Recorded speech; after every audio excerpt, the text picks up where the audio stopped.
Ako mismo, si Kuya Belgium, pupunta sa Equatorial Guinea.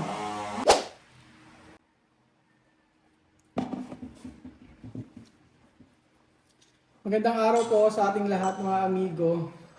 Kumusta po kayong dyan? Samahan niyo po akong magtsaa mga amigo. Samahan niyo po ako na nag-iingay sila.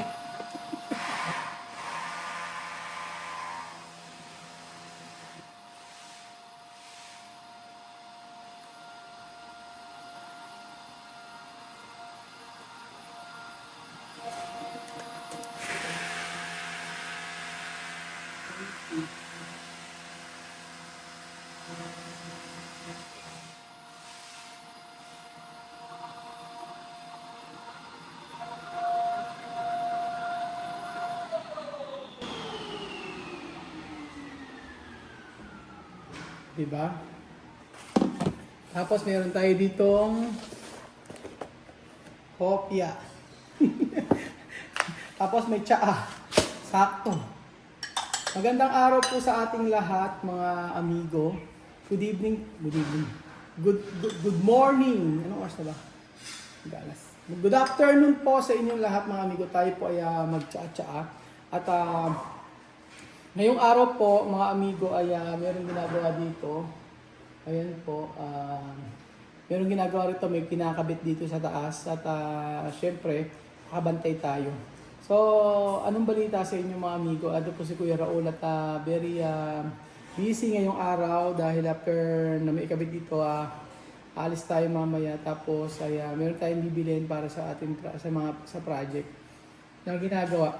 And then, gusto ko lang pong linawin sa inyo. Meron kasing nag-message sa akin at parang hindi ko, yung sa message siya kasi, mapapaisip ka din naman. Kailangan sagutin ito para din po sa kaalaman ninyo. Ayun po. So, ang tanong dito ay, ang sabi niya ay, wala kang kadala-dala.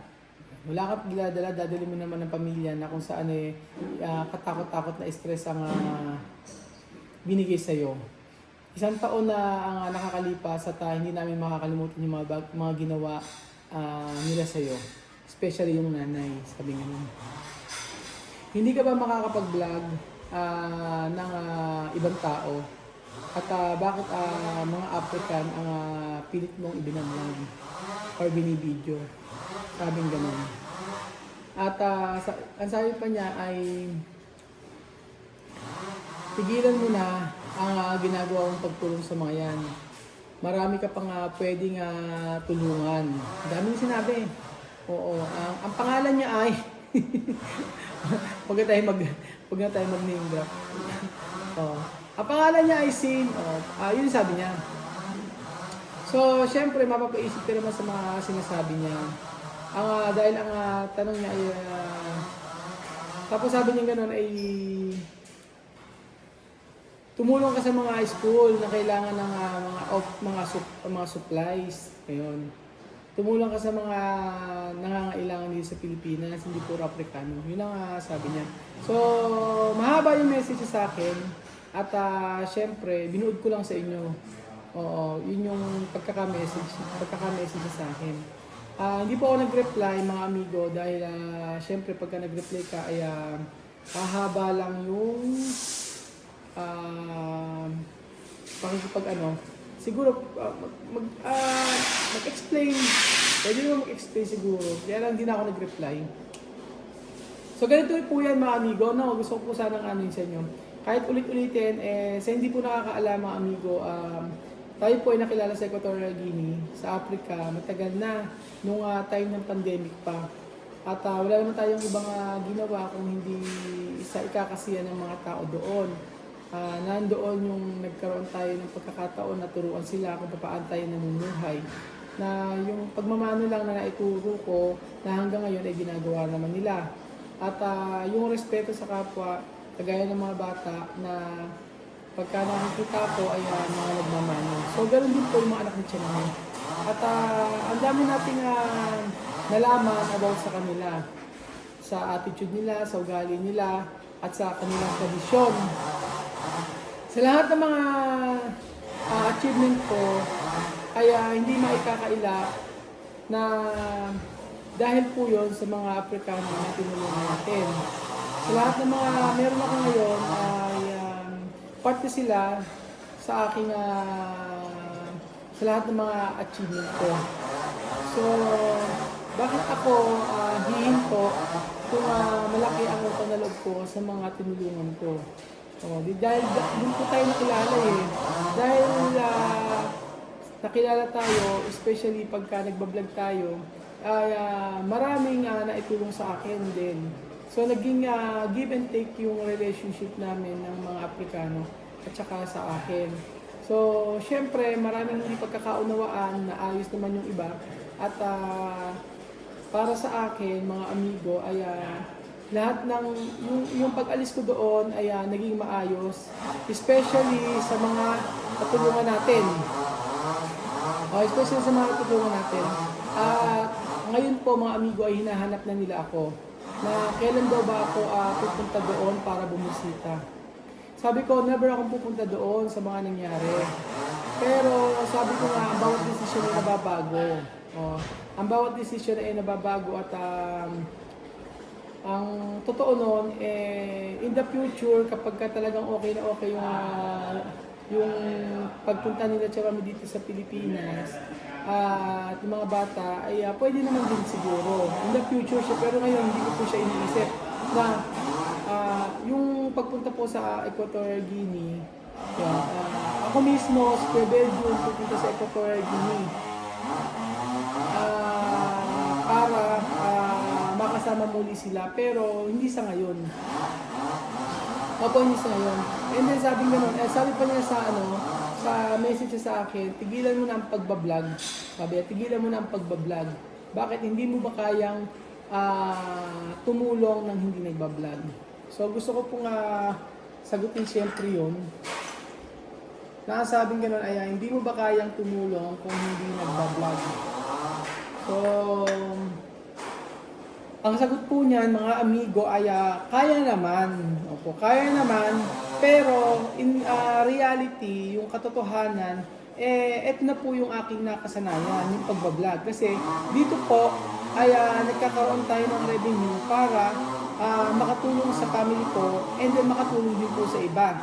So, sabi ko nga, ay kagaya nung nag-comment na ang pangalan ay lagi nanonood sa atin sa live yun, sabi niya, bakit ba lagi si Kuya Raul ang nakikita nyo about sa pagtulong niya? Diba? Bakit hindi nyo itanong sa ibang mga vlogger din na sila ay pang sarili lang nila yung kinikita nila. Hindi naman sila tumutulong. Diba? Hindi naman sila nagbibigay ng help sa iba. Bakit si Kuya Raul na ang siya ang nakikita nyo? Alam niyo mga amigo, hindi ako nagko-complain sa pagtulong. Hindi ako nagko-complain kung may mga tao nang humihingi sa akin ng tulong. Sa akin lang, ang para sa akin lang ay hayaan nyo kung ano yung makapagpapasaya sa akin. So, whether kung nakatulong ako sa iba, kung nakatulong ako sa iba mga amigo, dapat maging masaya na lang po tayo kasi nabigyan ng pagkakataon ng iba nabigyan natin. Ganun po. And then mga amigo, sa pag-i-stop po sa pagbablog, hindi po ako i-stop mga amigo dahil masaya ako sa ginagawa ko, di ba? Kung hindi na po ako masaya sa pagbablog mga amigo ay titigil na po ako. Kung hindi na ako masaya sa pagbablog, titigil ako. Pero ito po yung nakasanayan ko at happy ako na gumagawa ng content. Happy ako na gumagawa ng videos everyday. Ganun po. Seryoso natin. Kahit kuda-kuda lang yung sinasabi ko, para at least alam ninyo rin po yung saloobin ko. Kaya, sorry kung hindi nyo kayang i-take yung mga ginagawa ko na akala nyo ay masamang tao ko. At paumanhin kung sa lahat ng mga ginagawa ko ay na-disappoint kayo. Pero ang sa akin lang po ay i-respect niyo po yung ginagawa ko na pagtulong at i-respect niyo po yung ginagawa kong pagbablog. Dahil dun po ako nagiging masaya. Opo, mga amigo. Hindi po ako naging masaya. Kaya yun lang naman ang nais ko. Pero pag sinabi na, okay, given naman na nasabi na nagbablog ka at yung sabing gano'n na, tigilan mo ng pagbablog, tumulong ka na lang at di mo na kailangan ipakita sa mga videos yung mga ano. Real talk lang, kung hindi ako magbablog at hindi ipakikita yung mga yun, paano natin maipapakita sa mga tao na may mga mabubuting puso at na handang tumulong.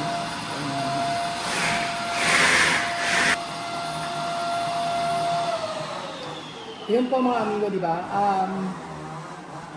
Siyempre, ito na yung trabaho ko, ito na yung ginagawa ko at kaya nga po tayo nagpapakahirap sa ginagawa natin is para maibigay din sa family ko at maibigay din naman sa iba. Di ba? Yung iba nga po mga amigo, kung sa nakikita ko, iba, yung pagtulong nila after nila mabigyan na halimbawa ng groceries and then after nun, wala na.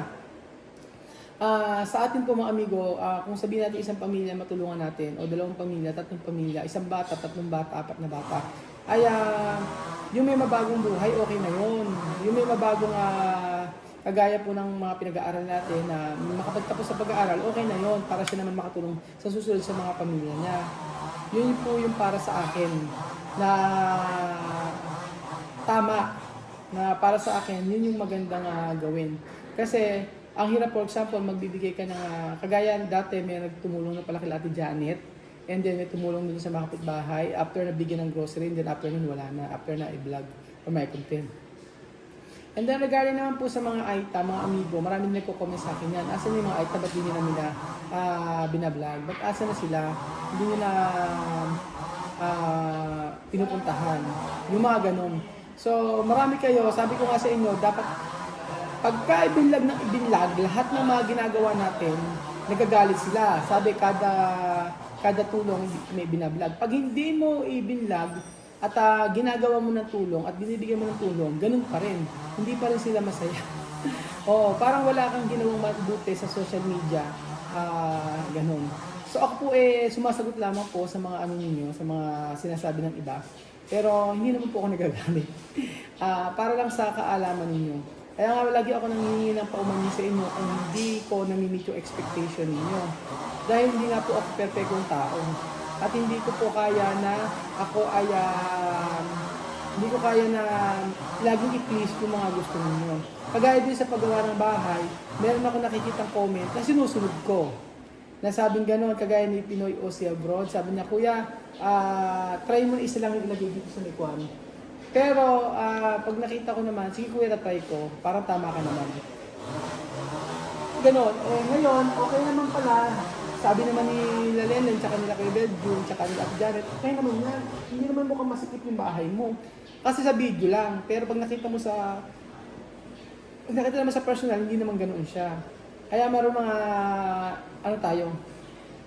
marami talaga nagtatanggol sa atin. Marami nagmamahal sa atin. 630,000 ba naman yung subscriber natin na patuloy na sumusuporta sa atin. Maaaring hindi na nanonood yung iba, maaaring iba nakasubscribe lang.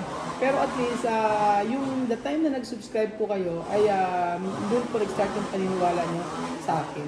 At kung may magagalit pa rin po sa akin, siguro po ay hayaan na po natin kung ano man yung mga bagay na makapagkapasaya sa akin. At kapag kagaya po niyan na yung mga tinutulungan natin sila Chamame, ngayon, hayaan niyo po muna, bigyan niyo muna ako ng pagkakataon na maipakita na sila ay karapat-dapat at sila ay gagawin ko lahat para sa kanila. Yun na lang po mga amigo, wag na po tayong mag-away-away at wala naman po tayong dapat ipaglaban.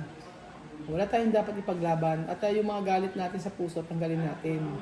At bigyan niyo ako ng pagkakataon. Bigyan niyo ako ng pagkakataon na mapatunayan na meron tayong babaguhing pamilya. Meron tayong babaguhing meron tayong mabibigyan ng magandang future.